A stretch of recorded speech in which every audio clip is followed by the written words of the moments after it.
seperti itu dulu. Nah, ini apa? Perancangan. Flowchart. Ya, perancangan software. Rancangan software. Flowchart, rancangan software.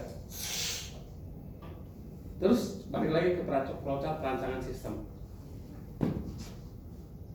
Nah, saya ingin tahu kalau emang itu flowchart rancangan sistem, di sana ada segi 3 jajaran genjang, ya.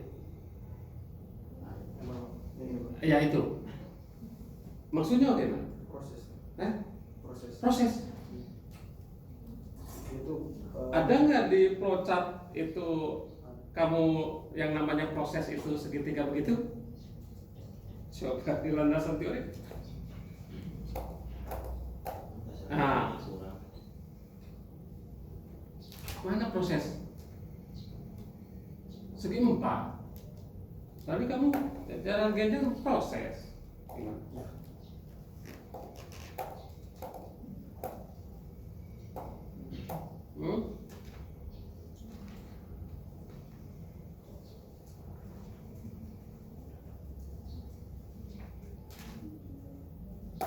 Nah, kalau ini saya kan tahu misalnya persiapan alat, gitu ya, terus perakitan, itu urut-urutan ya, urut-urutan pengerjaan, Dari awal urut-urutan pengerjaan,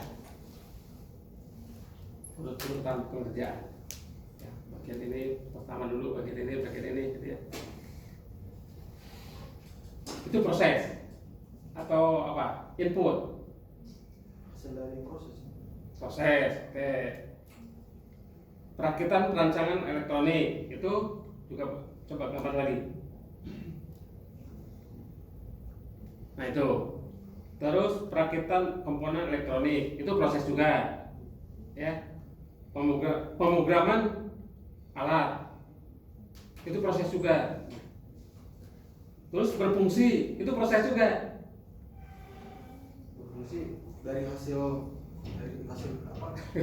dari hasil prosesnya gitu Pak. Dari hasil pengujian ya. Ya, jadi lambang apa ini?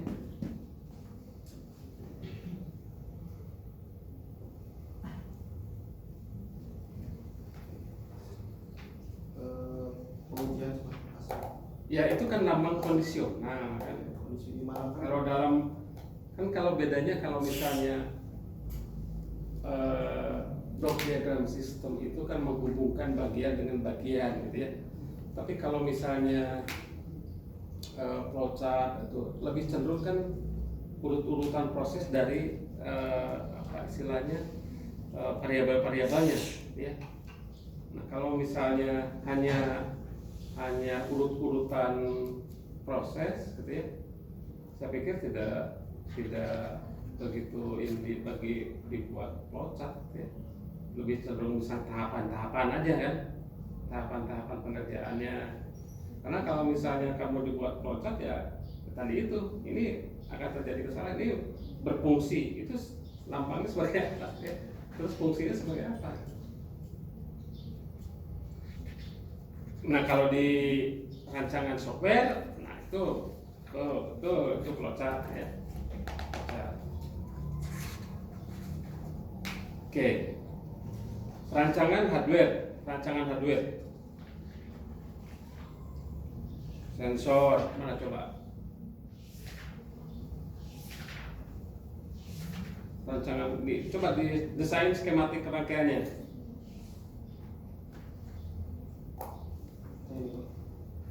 Ya. Ada skematik rangkaian, gitu ya, ada push button.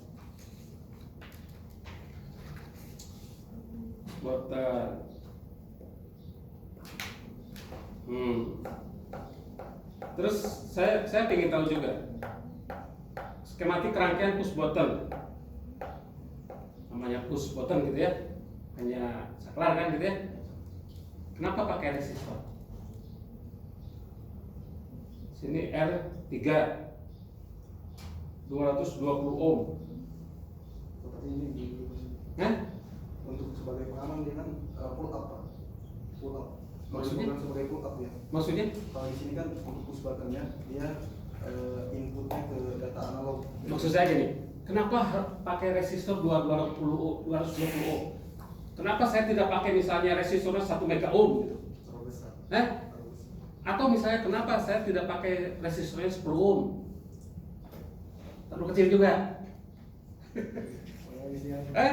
Sebagai penghambat aja sih, sebagai penghambat tegangan supaya tidak ada lonjakan gitu Pak. Tidak ada lonjakan apa? Kan ini kan sebagai pull up dia langsung dihubungkan ke ground gitu. Dari posisi di pin analognya di situ kan dia posisinya kan kalau di program dia sebagai pull up gitu, pull up apabila ditekan dia langsung mengalirkan listrik ke ground gitu dengan bisa nggak saya tidak pakai karena supaya langsung terhubung saja gitu ya? Bisa saja sih misalnya resistornya saya hilangkan. Bisa. Bisa. Bisa. Yakin? Yakin bisa. Yakin? Tidak akan redup. Hah? Karena tegangan yang dihasilkan dari Arduino ini mulai dari tegangan 3,3 sampai 5 volt dari outputnya. Makanya jadi aman kalau misalkan baik itu dipakai resistor atau tidak aman. Pakai resistor atau tidak itu tetap aman. Sisi tegangan, sisi arusnya? Nah, karena tidak bisa, karena dia menggunakan dari inputnya dari baterai 9 volt. Jadi nggak bisa, jadi kemungkinan untuk ini ya tidak akan ini jadi aman. Cuma sekarang ini air mengalir ya, sungai gitu ya, air sumber deras sekali kan gitu ya, deras sekali.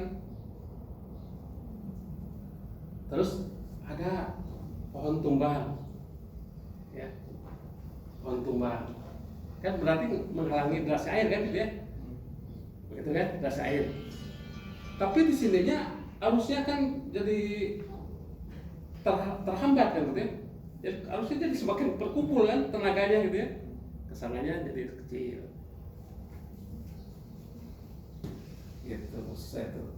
Nah kalau kamu tidak menggunakan resistor gitu ya atau itu penghambat, saya tidak yakin gitu. Jadi sistemnya bukan dia memutus Pak, tapi menghubungkan justru. Jadi dia nilai manis awalnya itu 0. Makanya kan dengan logika high low gitu kan, dengan menggunakan pin digital gitu Pak, dengan logika dia tuh di pin analog itu sebagai pull up dalam kondisi awalnya itu 0. Apabila tombol push button ditekan maka dia bernilai 1 dan mengalirkan ke ground. Begitu Pak. Jadi bukan dari yang tadinya berhubung. Terus apa bedanya dengan yang ini, yang skematik rangkaian MX? Di sini ada R470. Kalau begitu saya juga hilangkan. Oh ini mah ini Pak. Dari modulnya. Itu udah rangkaian dari modul. Iya misalnya, kalau misalnya gitu ya, karena ini saklar juga kan gitu ya. Saya hilangkan resistornya. Boleh nggak? Bisa kan dia tidak boleh. Harus di pull up dengan kan dia kan SDR dan SDR harus di pull up dari ada input tegangan. Jadi kalau di bawah tidak boleh, tapi kalau di atas boleh. Kalau ini jadi nanti kalau kan misalkan di sensor Max 30100 mah alhamdulillah tidak menggunakan atau tidak di pull up dari berdasarkan dari tegangan PCC di sini di pull up ke SDR atau SDR, malah dengan fungsi sensornya. Jadi di sini tuh supaya masih tegangan supaya berfungsi sensornya gitu, supaya operasi. Kalau misalnya tidak ada, ini sudah saya coba, kalau misalnya sensornya resistor yang tidak sesuai 4,7 itu menggunakan berapa gitu, tidak akan nyala. Kenapa? Itu dari modulnya sih Pak, dari skema rangkaian modulnya. Seperti itu. Ya salah itu makanya kenapa resistor itu harus ada? Ya tadi itu sebagai penghambat kan. Penghambat apa? Penghambat arus kan gitu ya. Kalau misalnya tidak ada resistor, arusnya kan arus full gitu ya. Nanti kalau misalnya arus campur bisa saja nanti komponen berikutnya karena batasan arusnya misalnya besar gitu ya, tidak, kayaknya harus hati-hati dong kalau itu ya. Oke. Terus misalnya yang kamu tadi juga untuk diagram sistem udah, deteksi sensor. Nah, saya ingin tahu kamu tadi itu menggunakan apa, orang atau survei gitu ya, 20 orang ya itu responden satu responden. Terus Kenapa 20 orang? yang didapat. Nah, bukan, kenapa kamu menentukan angka 20 orang Jadi kan dalam survei? dalam proses kayak gitu kan untuk pengujian itu semakin banyak respon semakin bagus gitu Pak. Oh iya, benar. Semakin banyak gitu ya, semakin bagus. Saya ingin tahu kenapa 20 orang? Karena dalam pengujian lihat dari penelitian sebelumnya pun ada yang 10 maupun 15, maka dari itu kan saya coba lebih banyak lagi sebanyak 20 orang. Oh iya, ada 20, ada 15, ada 10 misalnya. Malahan 3 pun bisa. Saya ingin tahu kenapa harus 20 orang.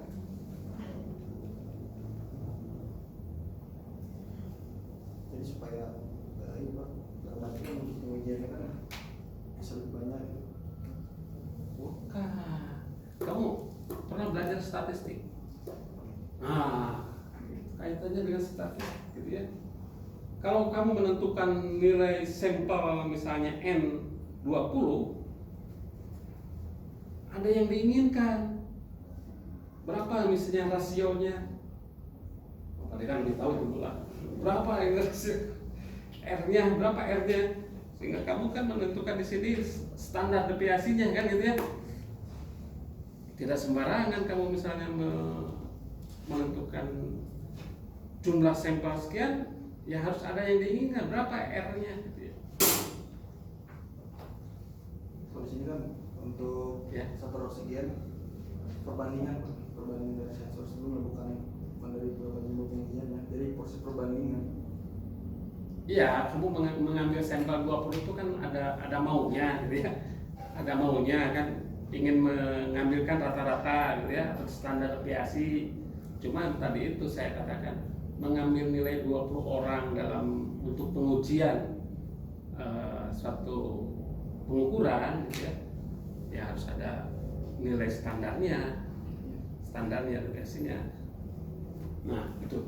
Maksud saya gini, secara keseluruhan bahwa ilmu yang kamu amati ini gitu ya, kamu jangan membayangkan itu hanya misalnya pure, tapi mungkin ada kaitan dengan yang lainnya gitu ya.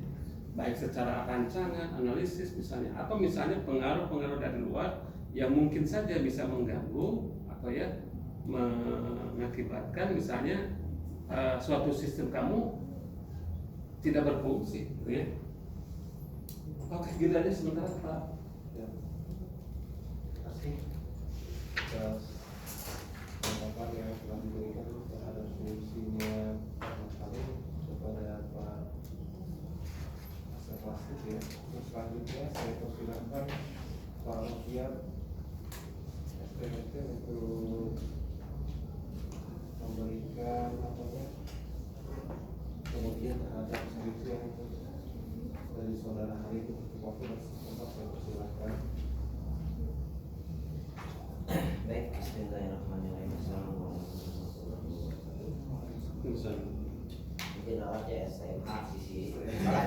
Ada yang ini, ada yang ngebaca lagi. SMA. Ya pengennya mah SMT sih, kalau pengennya mah gitu. Karena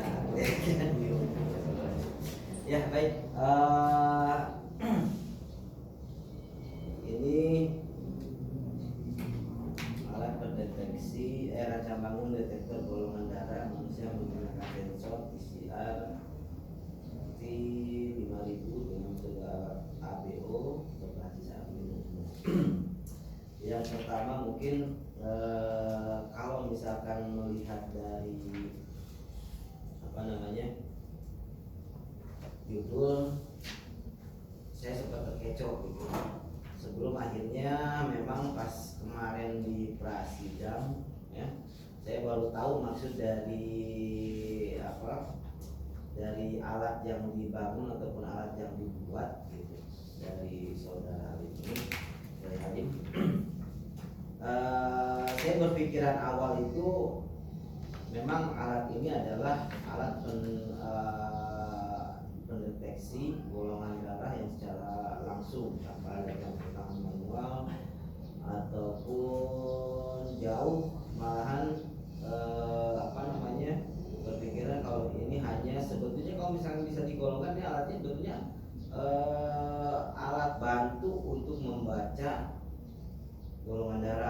sudah dibubuhkan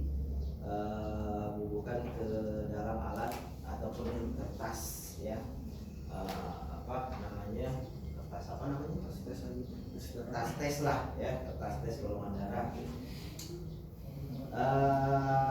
Ya memang pas kemarin di prasidang saya pun baru menyadari ternyata oh cara kerjanya seperti itu gitu, sebelum sekarang di sidang. Nah memang apa namanya, ya tadinya saya ngerasa gimana ya, karena sebetulnya sebelumnya seperti halnya tadi yang Halim kemukakan di dalam saran, karena kalau saya sempat baca-baca ataupun cari di internet, malahan untuk alat yang tadi di sini dapat merencanakan membangun rancang alat yang mencampurkan cairan serum sampel dan otomatis.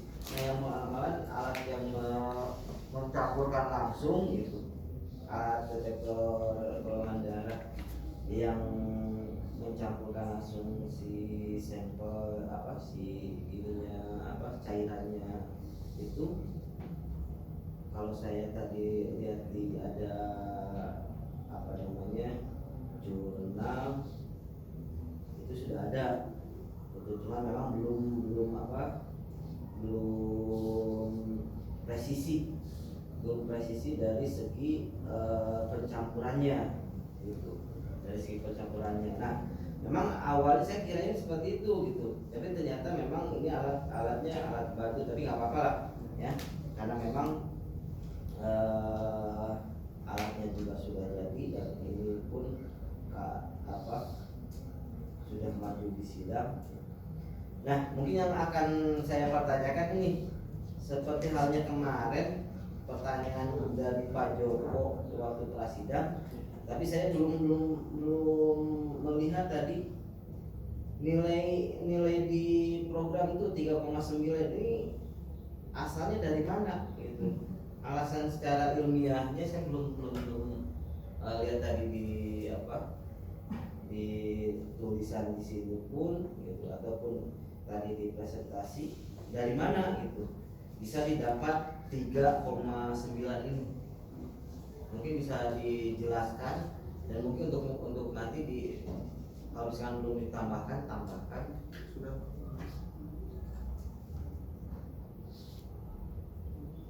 Jadi itu di halaman 61. Coba jelaskan. Jadi sebelumnya kan gimana? Dilakukan proses pengujian sampel darah di PMI gitu ya, didapatkan sampel darah seperti ini ya. Nah, pada awalnya dari pengujian sensor di sini cuman hanya dapat pada saat proses pengujiannya ditampilkan dari per nilai paling masing-masing sensor. Itu terdapat dari 3 sensor 1, 2 sama 3. Nah, kondisi awal dari sensor di sini hanya mendeteksi, hanya membaca nilai dari sampel di sini. Saya langsung misalkan contoh di sampel golongan darah A, saya masukkan ke alat nih, masukin ke alatnya. Nanti dari sensor 1, sensor 2 dan sensor 3 menampilkan besaran nilai yang dibacakan per sensor. Nah, saya dari situ Pak. Ya berarti dari rata-rata pendapatan golongan darah A itu di sensor 1 nilai berapa sampelnya. Iya, yang positif berapa dan yang negatif berapa. Baru saya rumuskan, ternyata yang positif dari nilai kisaran sini, dari yang positif dari nilai kisaran 4,1 volt sampai 4,3 volt, dan yang negatif dari didapatkan nilai tegangan 3,5 volt sampai 3,7 volt. Nah dari sini Pak, saya ambil nilai tengah-tengahnya. Jadi perbandingan. Iya, berarti nilai tengah-tengah rata-rata dari hasil tes itu. Lalu selanjutnya untuk sensornya ini, sensornya menentukan jarak antara sensor dengan media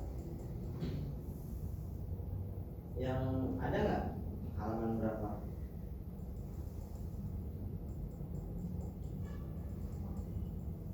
Di sini kan udah dijelaskan sih Pak. Pada saat proses pengujian jarak antara sensor dengan sampel sebesar 2,2 mm. Itu dapatnya dari udah satu jarak, jadi jaraknya segitu aja gitu Pak. Dari hasil pembacaan ini dari jarak 2 mm. Oh jadi hasil yang ini tuh dari jarak seperti itu. Terus pernah melakukan tes nggak kalau misalkan jaraknya diperjauh ataupun diperdekat dari 2 mili itu? Nah, kan di sini kan pada pas golongan darah dari ada besaran kolom Pak ya. Kalau semakin jauh jarak antara sensor dengan ini, karena sampel golongan darah di sini kan dia lebih dominan, kadang dia bisa bernilai positif. Di sini itu kan terlalu gelap gitu Pak. Jadi makanya kan saya tuh ngasih jarak sensor terhadap sampel tuh semakin dekat tuh semakin bagus. Nah maksudnya pernah nggak waktu pembuatan alat itu dicoba kalau misalkan jauh ternyata seperti ini hasilnya? Pengaruhi dengan kondisi lingkungan kalau semakin jauh. Ya itu, maksudnya itu. Jadi dalam pengujian itu dinyatakan dalam bentuk tulisannya, karena sensor ini kan istilahnya bukan standar. Jadi sensor yang ini itu kan dia bisa berfungsi ketika jauh juga bisa berfungsi, cuman mungkin seperti apa fungsinya gitu, apa sesuai dengan kita atau tidak gitu. Nah maksud saya ini yang pengujian sensor ini gitu, maksudnya pengujian alat ini ketika dia menggunakan sensor, kalau ini kan sudah ketemu ya, jadi sudah ketemu nilainya di 2 mili gitu, dengan jarak 2 mili dengan media ya, dengan medianya gitu. Nah kalau misalkan dia jaraknya agak ke atas ataupun jaraknya agak ke bawah, karena ini kan bentuknya penelitian ya, bentuknya penelitian pembuatan alat, lalu diteliti alatnya presisinya seperti apa gitu. Nah mungkin Halim bisa menambahkan nanti di perbaikan ya, ditambahkan jadi didapatnya dari 2 ini ataupun uji cobanya yang dilakukan oleh Halim itu seperti apa ya dalam menentukan 2 mili ini gitu.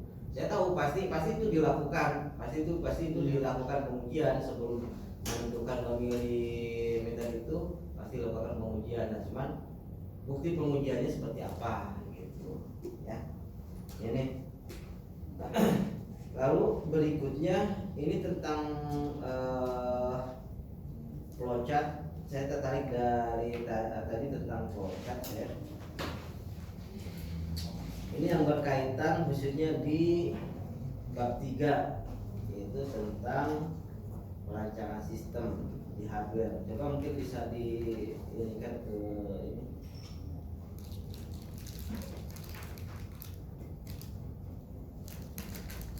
Nah, hardware.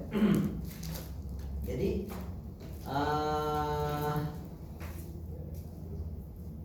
di dalam pembuatan laporan itu ada dua segi pemaparan ya, dalam bentuk gambar. Yang dalam bentuk gambar kotak-kotak seperti ini ada yang namanya flowchart, lalu juga ada yang namanya blok diagram. Nah, kalau sempat tertarik juga tadi Pak Asep kekeh juga ini tentang ini, maksudnya flowchart apa blok diagram kira-kira?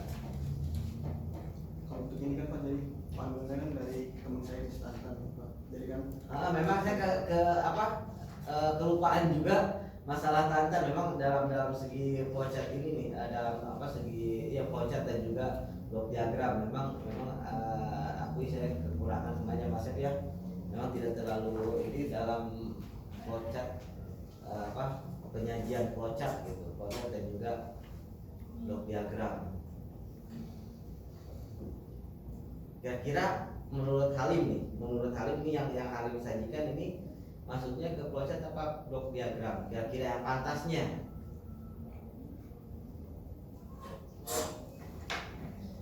Yang pantasnya kira-kira?